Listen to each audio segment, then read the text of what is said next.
Hello नमस्कार. आजच्या mini ब्लॉगमध्ये तुमचं सगळ्यांचं खूप खूप स्वागत. कसाऱ्याला आलो आहे. ॲक्च्युली सकाळी 7 वाजताच इगतपुरीवरून निघालो. इगतपुरीला माहेरी गेली होती लग्नासाठी. लग्न वगैरे छान मस्त पार पाडलं आणि मग त्याच्यानंतर दुसऱ्या दिवशी पप्पांना जरा बाहेर जायचं होतं कामानिमित्त आणि सासऱ्यांची तब्येत जरा ठीक नव्हती, त्याच्यामुळे आम्ही घरी निघालो. घरी येताना गाडी काढली, कसाऱ्याला येऊन पोहोचलो. अगदी 15-20 मिनटाचंच अंतर आहे आणि घरी आलो, जरा नाश्ता वगैरे केला आणि मग वाशिंदसाठी निघालो. दुपारचे 12 वाजले होते. 12 वाजून 18 मिनिटांची लोकल होती. हे आमचं घराचा समोरचा व्ह्यू.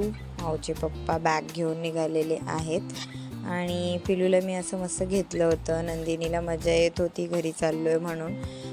भरपूर भ्रमंती झाली. आधी कल्याण, त्याच्यानंतर मग इगतपुरी आणि मग असं फिरून ती पण कंटाळली होती. मग आता घरी चाललो आहे. आता शाळा सुरू होणार आहे म्हणून ती पण जरा एक्सायटेड आहे. तिने मिरिंडा पिली होती की कुठले तरी कोल्ड्रिंक होतं ऑरेंज फ्लेवरचं. तिची जीभ झाली होती ऑरेंज म्हणून ती म्हणत होती की माझी जीभ झाली ऑरेंज, तर तू पण तुझी जीभ दाखव. मुलं काहीही हट्ट करतील आणि मला असं करायला अजिबातच आवडलं नाही म्हणून मी तिला नाही म्हणत होती.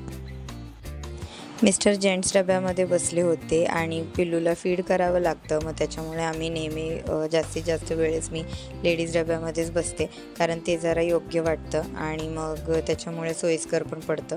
मग असंच ट्रेनला जरा उशीर झाला होता, म्हणजे काय माहिती, पण जरा उशीरच झाला, लेट झाली होती ट्रेन. मग बसून मुली पण कंटाळल्या. मग थोड्याशा अशा मस्ती करत होत्या, खेळत होत्या.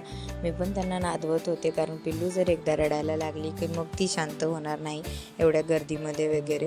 मग थोडंसं तिला नादवलं. त्याच्यानंतर तिच्या आईकडे गेली, म्हणजे माझ्या सासूबाई तिला असं छान मस्त खेळवत होत्या आणि असा मस्त छोटासा प्रवास करून आम्ही इगतपुरीवरून मग घरी आलो वाशिंदला.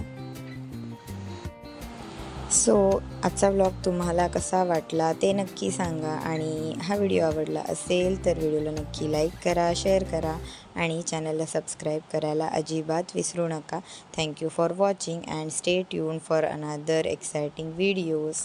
Bye bye.